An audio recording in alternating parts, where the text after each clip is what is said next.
Don't forget to check out and grab your copy of our 2 newly released books, Football: A Love Story and What Did Football Teach Me? These books feature over 100 stories from current and former coaches, players, executives, and entertainers from across the football landscape, describing what got them involved in the game, what they love about it, and what life lessons the game taught them. You can find your copy or order your copy from our website at footballgameplan.com/books.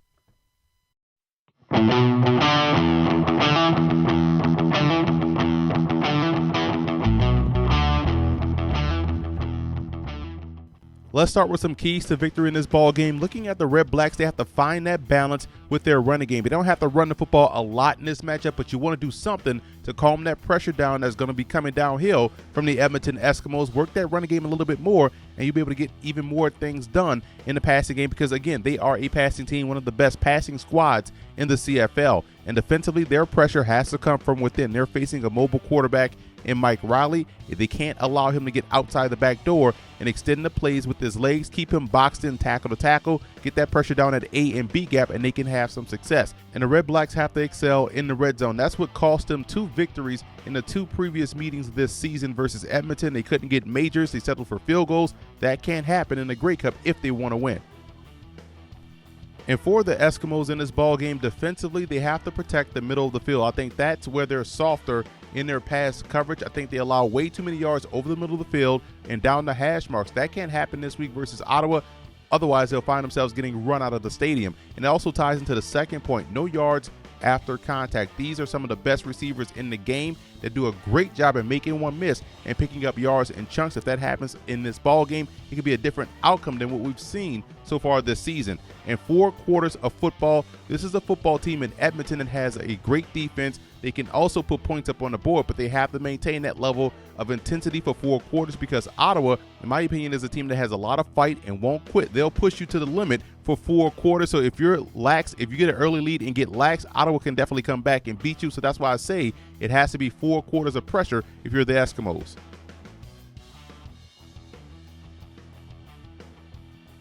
The biggest X factor in this game for the Red Blacks will be the play of their quartet of receivers that they have at their disposal. Chris Williams, Greg Ellingson, Ernest Jackson, Brad Sinopoli all went over 1,000 yards, and all 4 are within the top 11 in receiving yards in the CFL. So how well they play, how well they can win those individual matchups on the outside ultimately determines how well they do as an offense.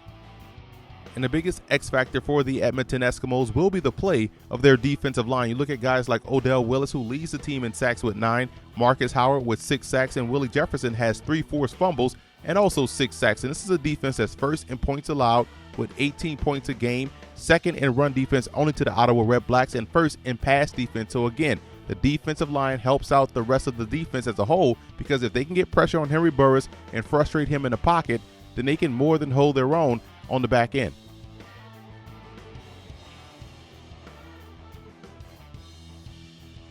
An unsung hero. It's tough to say a guy that's 40 years old is an unsung hero, but Henry Burris has had a remarkable season this year for the Red Blacks. He's the league leader in passing yards with well over 5,600, 26 touchdowns, completed 70% of his passes. He was also first in the league in second down conversions with 116, completed a league high 481 passes, and had a passer rating of 101. So again, he does a great job for this offense, and it's great to see him have success at 40 years old. One of the unsung heroes for the Edmonton Eskimos this year has been offensive lineman D'Anthony Baptiste. I think he's done a great job up front blocking. This is a football team that's 3rd in rushing, 2nd in first down rushing, and they're very solid in pass protection. And it's mostly due to the fact that their offensive line has been outstanding, more in particular the play of D'Anthony Baptiste.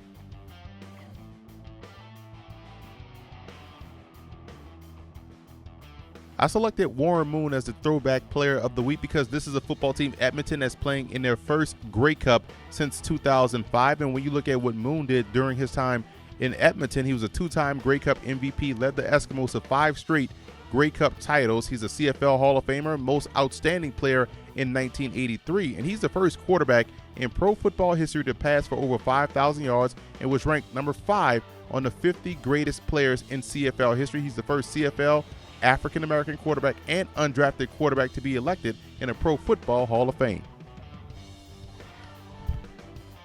Sticking with the quarterback position and outstanding QB play, Russ Jackson played his entire career with the then Ottawa Rough Riders from 1958 to 1969, finished his career with over 24,000 passing yards, 185 touchdowns, and a 91 passer rating and 5,000 yards rushing in his CFL career. He was a 3-time CFL All-Star, 6-time CFL East All-Star, 3 times was named CFL Most Outstanding Player, and a 4-time Most Outstanding Canadian. He made the Canadian Football Hall of Fame in 1973 and was listed number 8 on the top 50 players in CFL history.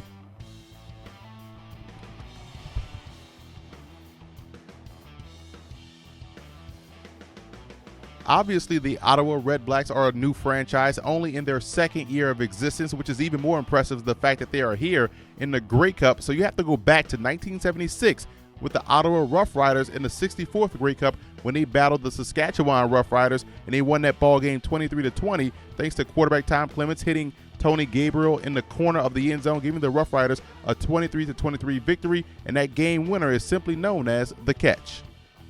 The last time the Edmonton Eskimos were in the Grey Cup was 2005, and it was also the last time they won the title, beating Montreal 38-35 in a thrilling overtime victory as Sean Fleming hit the game winner in OT.